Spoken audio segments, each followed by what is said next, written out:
Gobierno de Navarra. Nafarroako gobernua.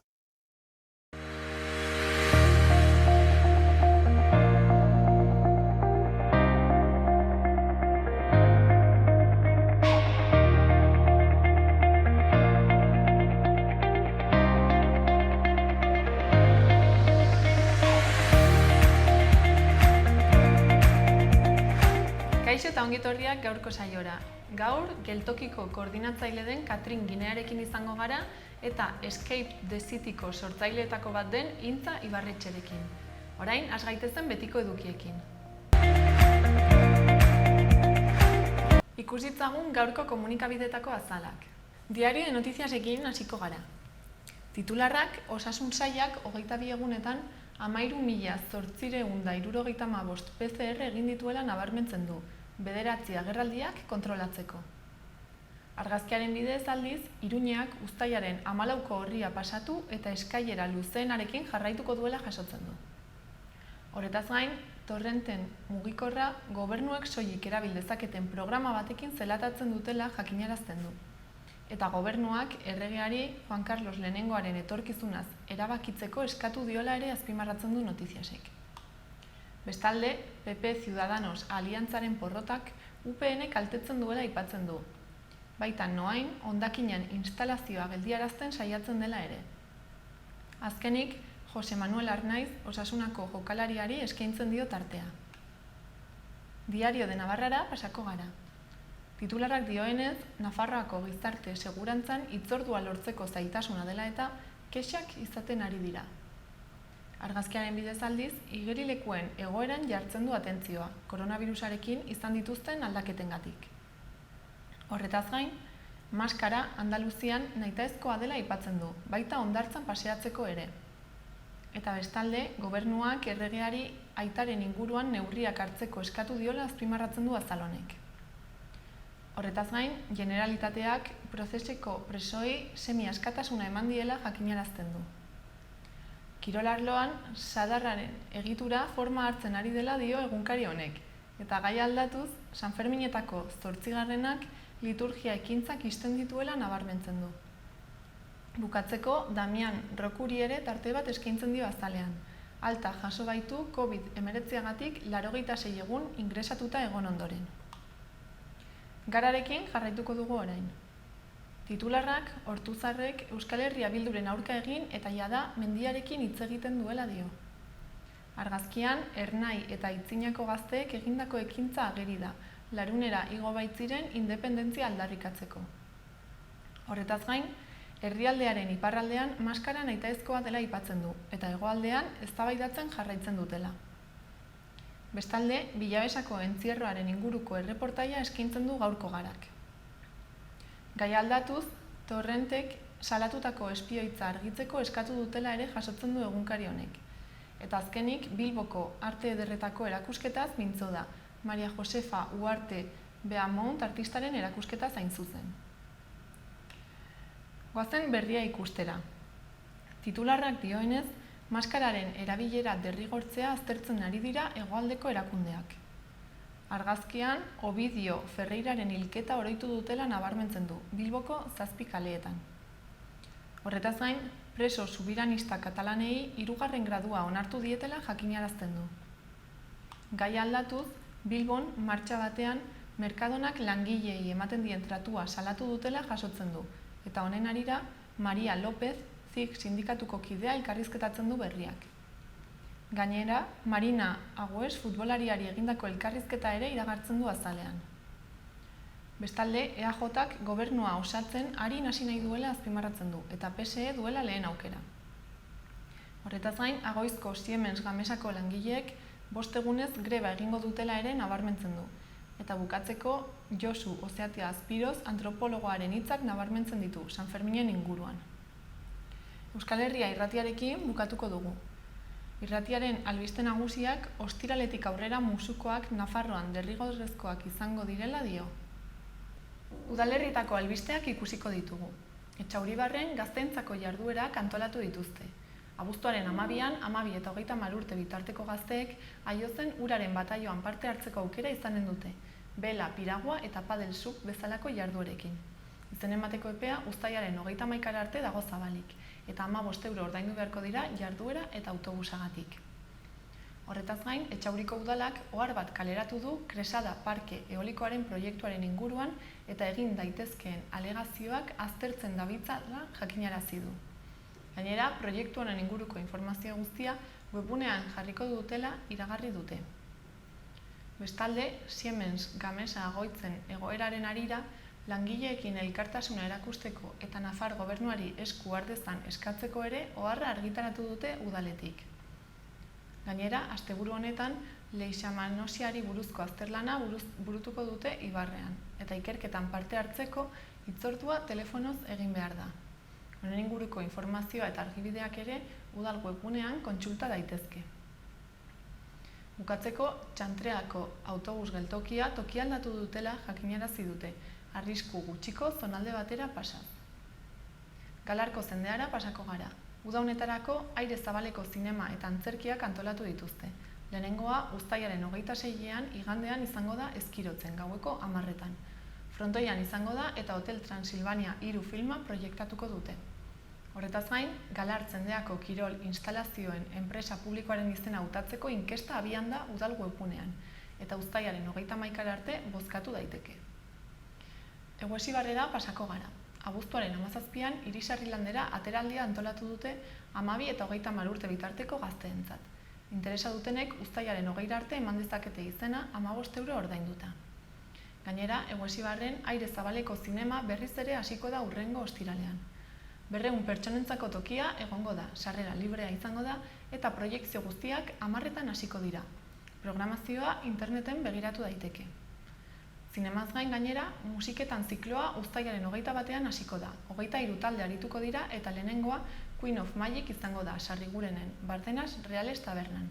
Kontzertuak astearte eta ostegunetan izango dira adierazitako datatik urrira arte eta askotariko erritmoak entzuteko aukera izanen da. Jazzetik, heavy, pop, soul, rock edo erritmo latindarretara.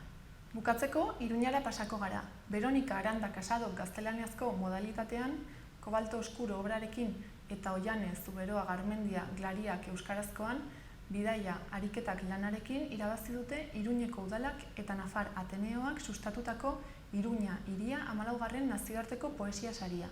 Sariketa abian jartzeko Iruñeko udalak hitzarmen bat sinatu du Nafar Ateneoarekin, eta 6.000 euroko gastua hartu du bere gain. Dirutan emanen diren sarietarako, 3.000 euro modalitate bakoitzeko. Ekimenaren xedea da literatur sormena sustatu eta edatzea, eta egileak ezagutzera ematea. Lehiaketara 475 poema bilduma aurkeztu ziren, 457 gaztelaniaz eta 18 euskaraz. Honek esan nahi du 2019ko kopurua handitu dela. Aurreko edizioetan bezala ere, handitu eginda lanak internet bidez bidaltzen duten parte hartzaileen kopurua. Aurten internet bidez iritsi dira jasotako obren 189 gaztelaniazkoetan eta 100 euskarazkoetan. Hori, COVID-19ak eragindako osasun krisiarekin lotuta egon daiteke. Gaztelaniaz aurkeztutako lanen 166 estatutik datoz, 134 atzerritik, 4 jatorri ez ezaguna dute eta 2 ez dute plikarik.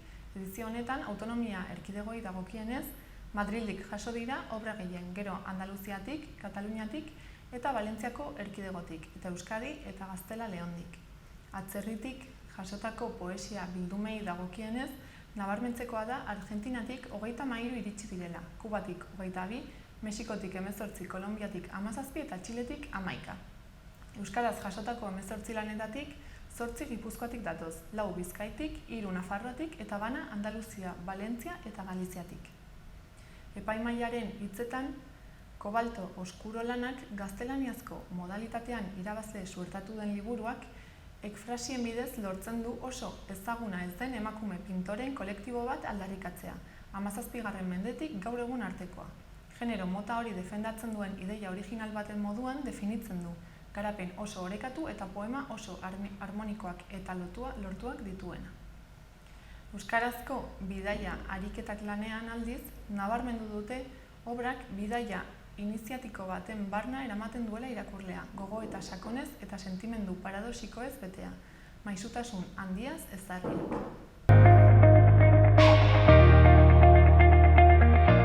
Ikusitzagun orain gaurko eta biharko eguraldiaren iragarpenak.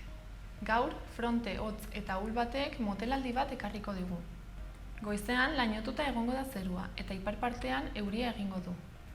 Arratsaldeak aurrera egina ahala, hodei geruza saretu eta argitzeko joera hartuko du.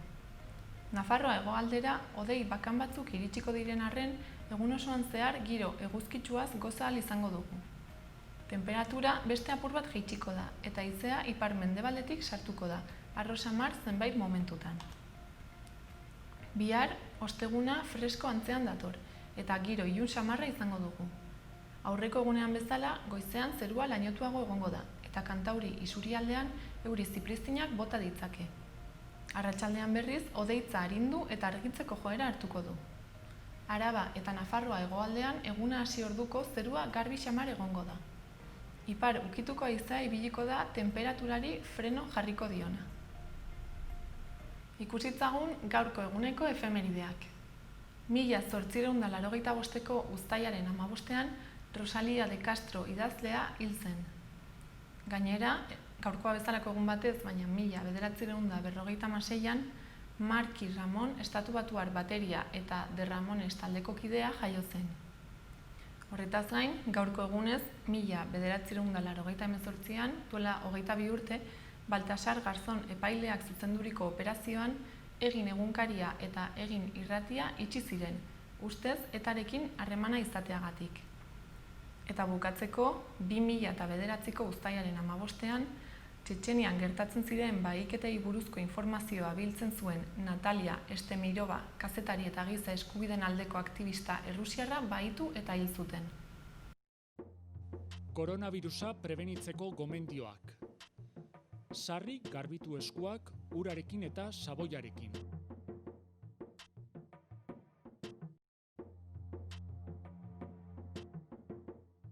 Estul edo doministiku egitean, ahoa estali besaurrearekin edo mukizapi batekin. Botatzeko mukizapiak erabili, eta ondoren zakarrontzira bota. Arnas sintomarik baduzu eta infektatutako pertsona batekin kontaktuan egon bazara, etxean geratu eta deitu 112 telefono zenbakira. Beste zalantzarik baduzu, deitu 948 290 290 telefono zenbakira. Gobierno de Navarra. Nafarroako gobernua.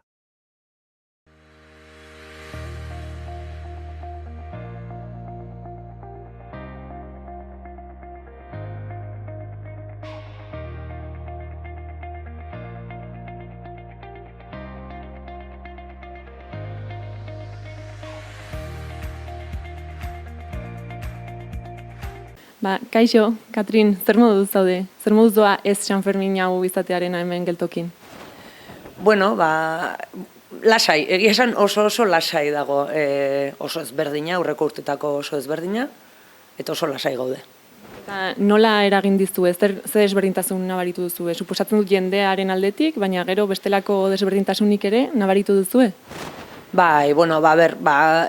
Jendearen aldetik erabat, 6an adibidez joan zen urtean gosarietan 2 txanda eman genituen 180 pertsonako bakoitza, 360 guztira, eta aurten guk erabaki hartua geneukan segurtasun neurriengatik eta denagatik txanda bakarra egitea eta 70 pertsona gehienez hartzea, eta etzen bete, eta hori esaten zela toki gehienak beteak zeudela eta ez da egia izan.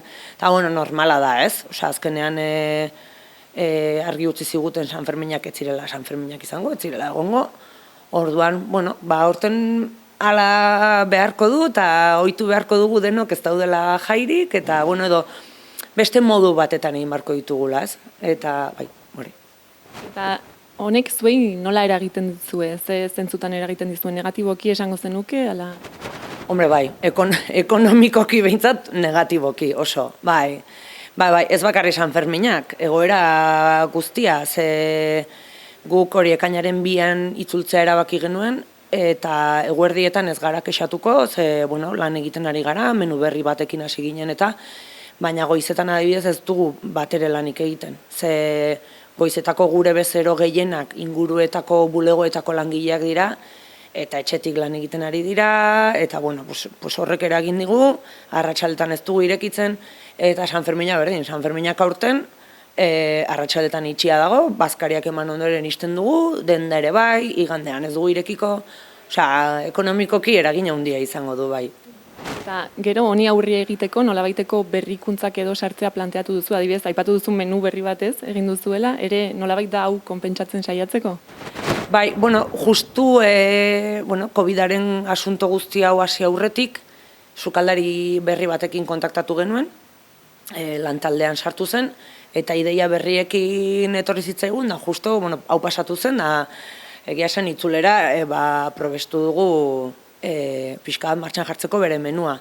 Eta oso kontentu gaude, oso kontentu gaude, jendearen erantzuna oso positiboa da, izan da eta izaten ari da.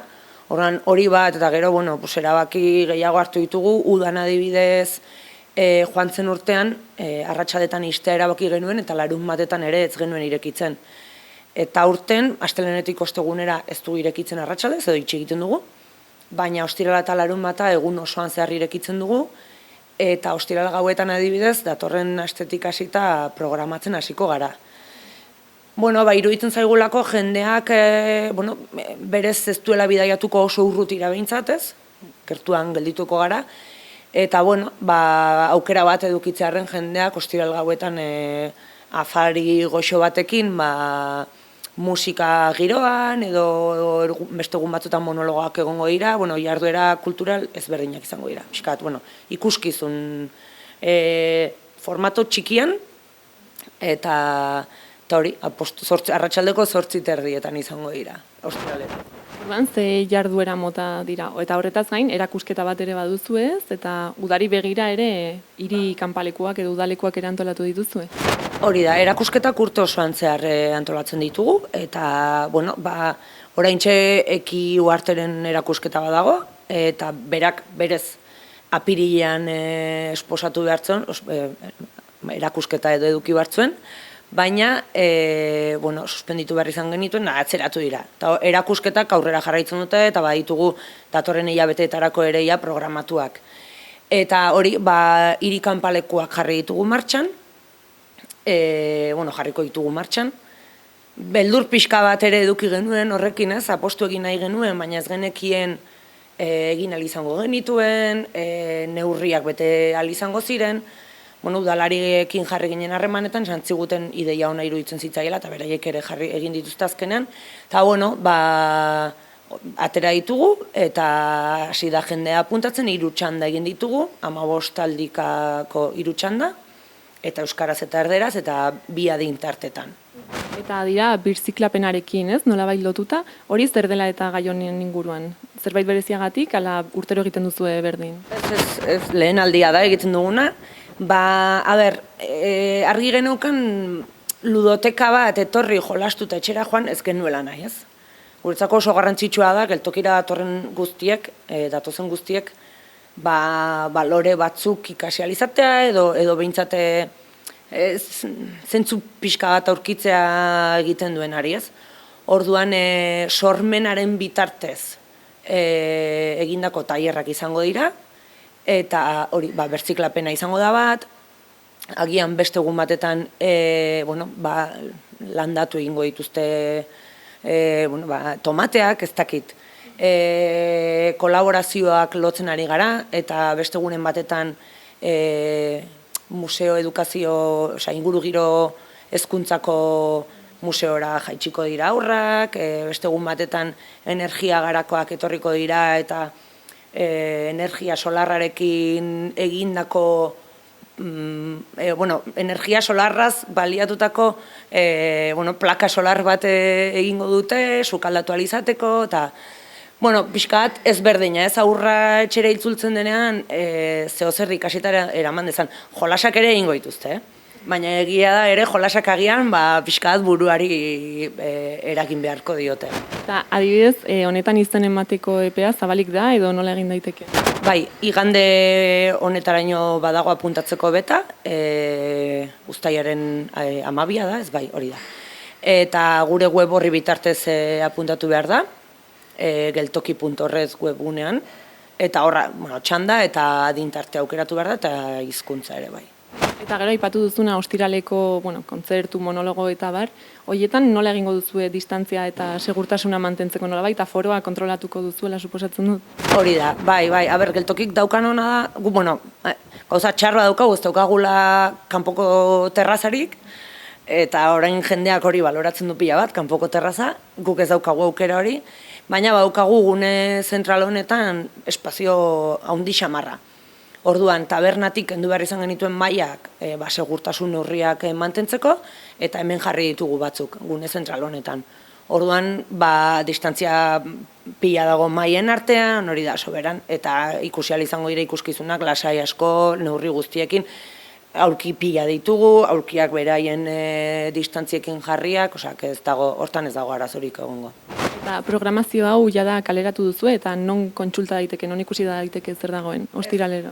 Ostiraletako asteburu honetan egingo dugu publiko, lotzez amaitzen ari gara, gaur eta bihar artean ja itxiko ditugu danak, eta astebururako egongo da publiko datorren astetik aurrera gozatu ala izango diren jarduera horiek. Eta kontsultatzeko interneten suposatzen dut jarriko dituzuela? Hori da, gure web horrian, gure sare sozialetan, prentsara ere bidaliko da, bai. Orduan, espero duzu ez, jendeak, jake Sanferminak adibidez ez dituen izan, behintzat alako aukerak aprobetxatzea. Hori da, espero dugu horretarako egiten ditugu, beraz, bai. Ez dakite aipatzeko zerbait faltatu izan zaigun, ala besterik gabe jendea animatu nahiko zenuken, ez, ona etortzera? Hori, besterik gabe jendea animatu, ez Sanferminetan bai, baina, azkenean gu normaltasun oso zari gara, bazkari normalak ematen, uda guztian irekia egongo da, eta gure, bertako produktu eta sasoiko elikagaiekin jatea nahi duen oro gonbidatzen dugu gure jantokira. Eta menu berriarekin, ez, gainera? Hori da, menu berriarekin oso ona gainera. Bai, ezberdina da, 6 plater dituzu aukeran, eta 6 plater horietatik 3 aukeratzen ditu bakoitzak. Nahi duzun ordenean, eta jendeari pila gustatzen ari zaio. Orduan, Iruñan gelditzen den jendeak, badaki, ona, geltokira bisitatxo bat, ez, erakusketaren batik, kasu honetan Ekiren erakusketa, eta... Hori da, bai, ongi etorriak izango dira danak. Mila esker, Katrin gurekin egoteagatik, eta espero dugu uda ongi joatea. Mila esker zuei. Koronavirusa prebenitzeko gomendioak. Sarri garbitu eskuak urarekin eta saboiarekin.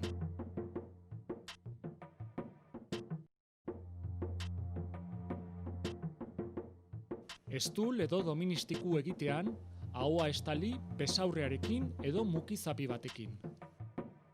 Botatzeko mukizapiak erabili, eta ondoren zakarrontzira bota. Arnas sintomarik baduzu eta infektatutako pertsona batekin kontaktuan egon bazara, etxean geratu eta deitu 112 telefono zenbakira. Beste ez zalantzarik baduzu, deitu 948 290 290 telefono zenbakira. Gobierno de Navarra. Nafarroako gobernua. Kaixo egintzan, zer moduz? Kaixo egunon, ondo. Zuzara Escape the City proiektuko sortzaileetako bat, ez? Bai, esango genuke baiet. Sorkuntzaren hasieran egon naiz, eta orain jarraitzen dut, así que bai. Eta zer da Escape the City? Escape the City da proiektu bat non egiten dugu zen esperientziak, hau da, escape room, betianik ezagutzen dugun escape roomak beste modu batera eramatea. Hau da, ez dutena entzako ezagutzen, escape roomak dira gela baten sartzea pare bat pertsona, eta pistak jarraitzen joan barzarela, beste logela batera heltzeko edo beste, helburua da sala horretatik irtetzea. Orduan, pistak jarraitzen, normalean, historia bat kontatzen dugu, ez dakit, hilketa bat egon dela, eta aurkitu behar duzun hori izan den hiltzailea, edo ez dakit, edo norbaitek lapurtu egin duela zerbait, eta aurkitu behar duzula lapurra edo lapurtu duen zerbait. Osea, beti historia bat kontatzen da, eta pistak jarraituz da jolas moduko bat, talde lana pixka bat lantzeko. Orduan, guk egin genuena izan zen jolas hori edo metodo hori beste modu batera eraman. Hau da, guk ez genunkan gelarik edo leku sarraturik, eta esan genuen, bale, jolas hau eramango dugu kaleetara, nahi duen edonork erabilia izateko. Eta azkenean hori izan zen pizkat ideiatxoa. Baita ere, turismo aldetik pizkate landuz, hau da, guk nahi izaten duguna da jolas hori hiria ezagutzeko aukera bat izatea bezala. Hau da, Madriden hasi zen, eta Madriden erabili genuen turistak edo kanpotik etorren jendeak Madrid beste modu bate ezagutzeko jolas baten bidez. Eta, hori, Madriden hasi zen, eta orain beste hiri batzuetara zabaldu gara. Iruñan, Bilbon, Bartzelonan, Valentzian baita ere, Italian bai bagaude, ze eskatu ziguten bertatik ere horrelako zerbait antolatzea eurentzako, eta Berlinen, eta dut horrek direla, momentuz. Orduan, zeintzuk dira desberdintasunak escape room klasikoekin konparatuz? Bakarrik eszenatokia kanpoan egiten dela, ala badaude desberdintasun gehiago? Bai.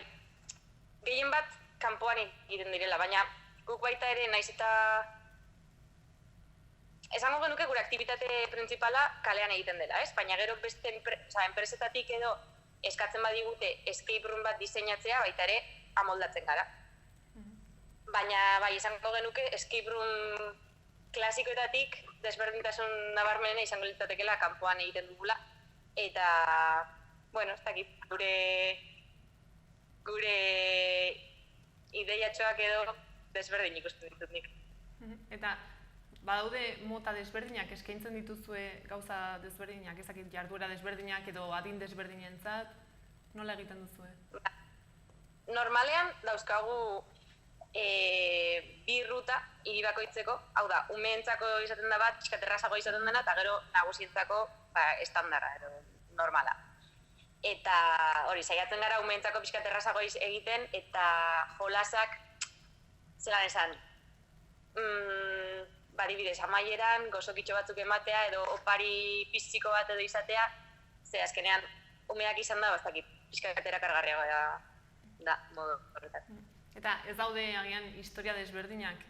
Edo lehen esan duzu ez, batzutan dira lapurreta edo hilketa, joaten zarete aldatzen, ala hiri bakoitzean da bat finkoa? Normalean, hiri bakoitzean historia desberdinak dira. Ez dugu historia bat hiri guztientzako. Orduan, bizka saiatzen garena da, hiriaren edo herriaren historioa hartu, eta horrekin nahaztea pixkat historia sortzeko. Orduan hori turismoarekin erlazionatzen, Bai, adibidez Bilbon daukaguna, lehenengo egin genuena, zen lapur batek kuadro bat lapurtzen duela, eta, igual ez dut kontatu behar, ez da? Zer da, hobeto ezagutzea ara joan da? Bai, igual bai, ez? Jakin da Bilbon Guggenheim musea daukagula eta hori dena, pixkat horrekin saiatzen gara arte moduko zerbait nahaztea historiarekin. Orduan ere zerbait ikasten da, Escape the City hau eginez? Bai, hori da ideia, baita ere. Eta normalean, zenbat pertsonako taldeak behar dira hau egiteko? Normalean 5 inguru, baina kalean izan da, etorri zaizkigu adibidez 10 taldeak, orduan egiten duguna da, kompetizio erara batean formatu jolasa. Hau da, 2 talde egiten ditugu, eta bata bestearen kontra jokatzen du, zeinek arinago heldumetara ez. Eta zenbat irauten du ibilbideak? Normalean ordu terdi. Bai. Gero denboraren arabera, batzuk adibidez umeekin joaten garenean, umeak korrika eta gu joan gara euren atzetik ez galtzeko, ez? Ikusi behar dugu nondik doazen pixkat laguntzeko eta horrean. Eta korrika baina ziztu bizian. Eta ezin harrapatu izta, ozta. Orduan ere aldatu daiteke, ez? Taldearen arabera eta bar. Bai. Eta zenbat ordaindu behar da jarduera hau egiteko? Zenbat? Ordaindu behar den jarduera hau egiteko? Normalean 15 euro pertsona bakoitzeko. Baina gero badauzkagu pare bat oferta, temporaden arabera aldatzen doa, baina normalean 15 euro pertsona bakoitzeko. Eta aipatu duzu Madrilen hasi zinetela eta gero zabaltzen joan zaretela, adibidez, hemen Iruñean zenbat denbora daramazue? Ba, Iruñean uste dut, ez dakit urtarriletik edo otsailetik agian. Bai, baina oin urtean hasita. Baina justu hasi eta gero konfinamendua, ez? Bai, Iritsi da. Eta harik kriston pena izan zen, ze, klaro, pilo bat jende geneukan, ja reserva eginda, eta denok deika ezin gara joan, ez dakit, erabilian zuten konfinamendu eta gerorako, ez? Eta, bueno, orain hasi da berriro mugiten, eta harin badozkagu taldeak, lehendik reservatuta zeukatenak, edo orain hartu dutenak. Ze azkenean, kalean egiten den aktibitate bat izan da, ez dauka horrenbesteko arriskurik. Ez da gela baten sartuta zaudela beste dakizuna pertsonekin. Aire libera zaudez, beraz, pixkat errazagoa. Eta moldatu edo aldatu behar izan duzu zerbait segurtasuna mantentzeko? Bueno, eskatzen duguna da betikoan, maskarilla hori eraman behar dute, eta gero, normalean etortzen direnak familiakoak izaten dira. Orduan, alde horretatik ez dago horrenbesteko arazorik. Baina bestela maskarilla eta, distantzia besteekin gehien bat.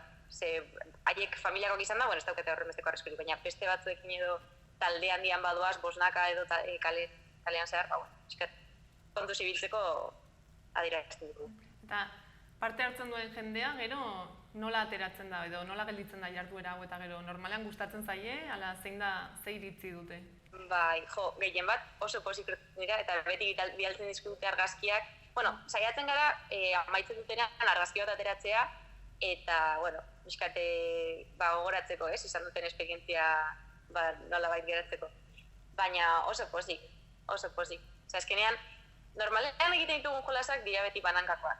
Eta kasu honetan, danok pini bat dute haien zatitxoa, puslea bizkate Bai, osatzeko edo. Montatzeko.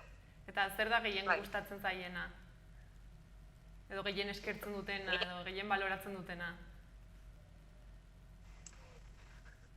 Nik esango nuke gurasoak umeekin goazenean, hau da, rekorrida umeekin egiten dugunean, gurasoak ikustea hain pozik, ze umeak etortzen dira hain, bastakit, emozionatuta ez, eta pixkat nagusia bezala zentzen dira, kalean zehar haiek bakarrik ibili, bakarrik, gurekin ibili direla, baina ez dakit, zerbait lortu dutela ikustean, ez?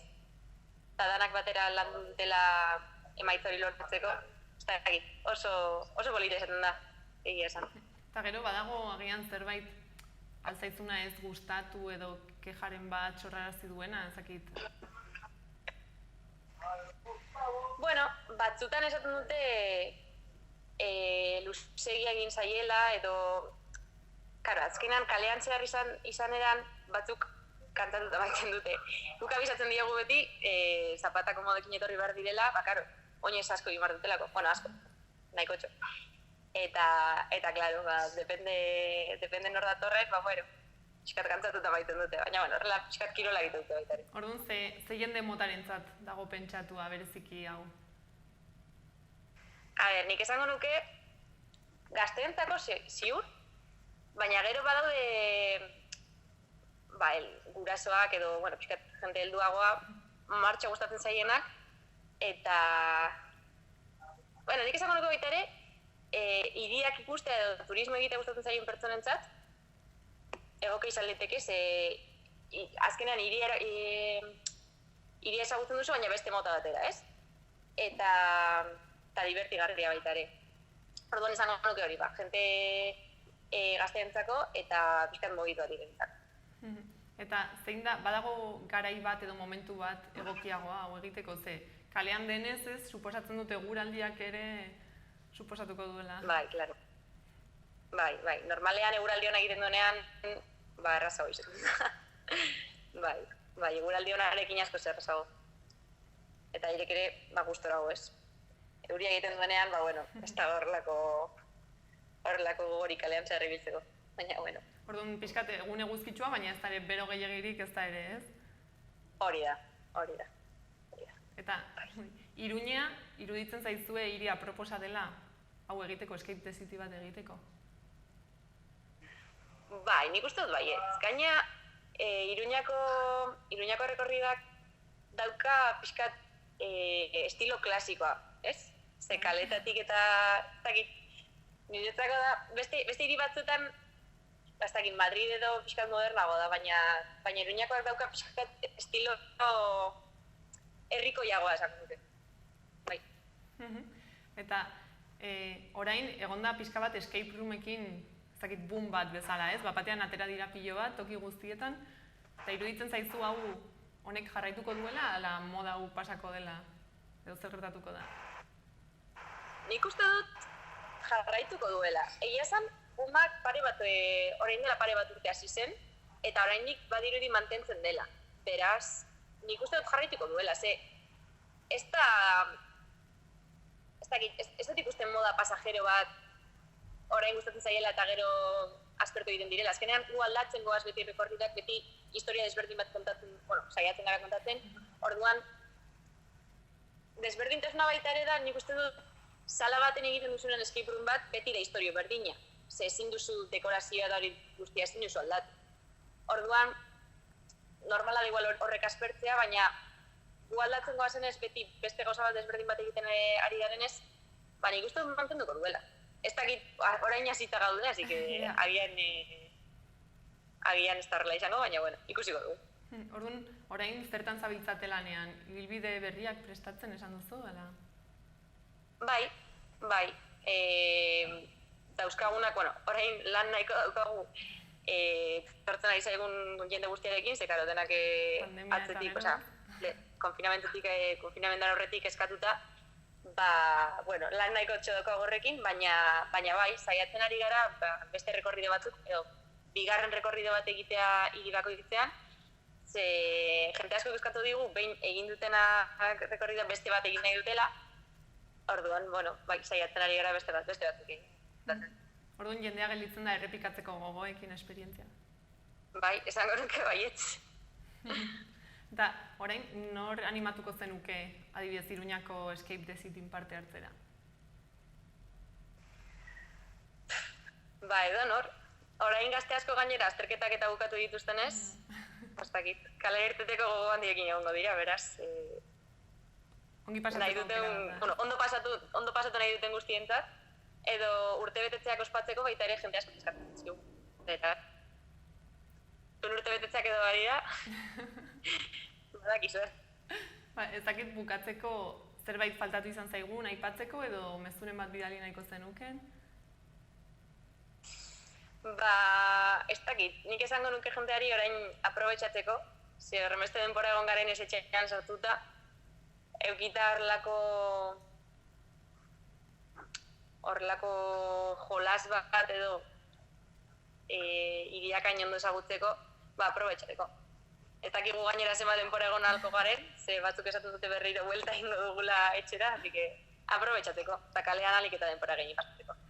Orduan, suposatzen dut informazio guztia ez zuen web orrialdean aurkitu daitekeela? Bai, web orrialdean daukagu escape.esen, informazio guztia, hiri bakoitzean ze motatako rutak ditugun, eta baita ere Instagramen gauzasko igotzen ditugu, adibidez, konfinamenduan jolasak egiten aritu ginen Instagramen bidez, ze jenteak eskatzen zigun entretenimentu izateko, ez?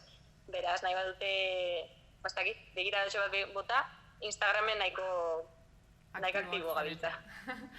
Primera, mila esker intza orduan gurekin hitz egiteagatik eta kontatzeagatik zer gertatzen. Mila esker zuei, eta beste bat arte. Hurrengo arte. Koronavirusa prebenitzeko gomendioak. Sarri garbitu eskuak urarekin eta saboiarekin.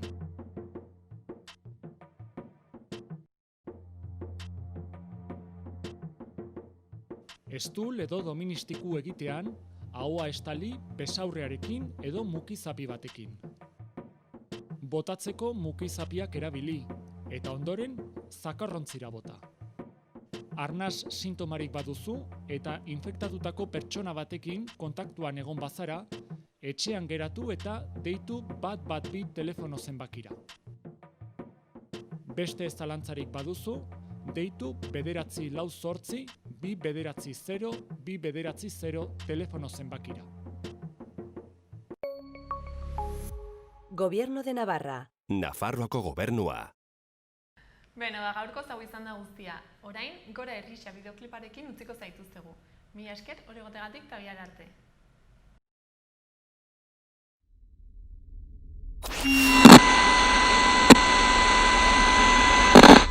Gaur egindako agerraldian jakinarazi dute COVID-19 birusak eragin duen krisiaren ondorioz Euskal Herriko saltoki, taberna, jatetxe eta bestelako zerbitzuen 30%ak ez dituela ateak berriro zabalduko.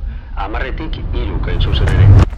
Horrek esan nahi du, familia askok zuzenean jasango dutela krisi bortitzaren eragina. Eta gure herri eta hirietan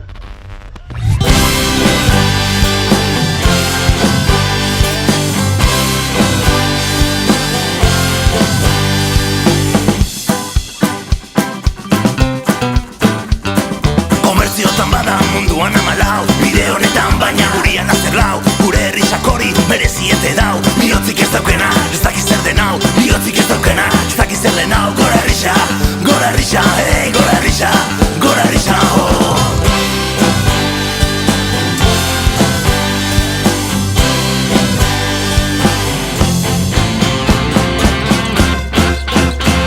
Langile gotxuak ezin dugu zitozo, kagure lepotik endaigun betiko, eskutik alagian eskata mutiko, alkatzen dan Herrisa, ez da inuzilko, alkatzen dan Herrisa, ez da inuzilko, ez da inuzilko, ez da inuzilko, Gora Herrisa, hey, Gora Herrisa, oh.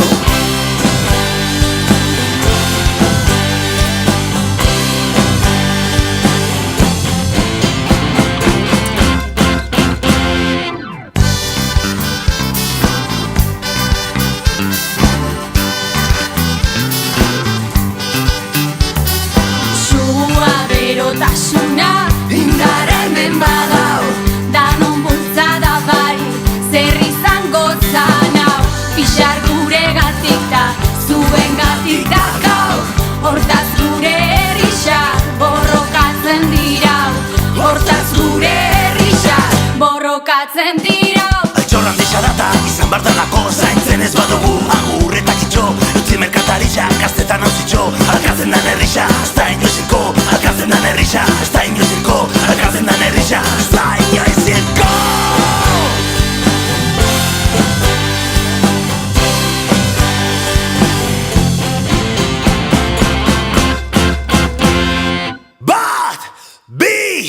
Bat bi, irurau!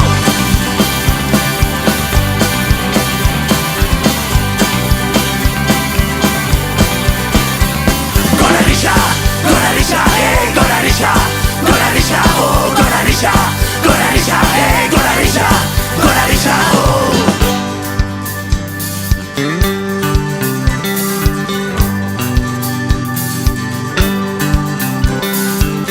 Baiara bizirik mantentzia, herritarron erabakisa.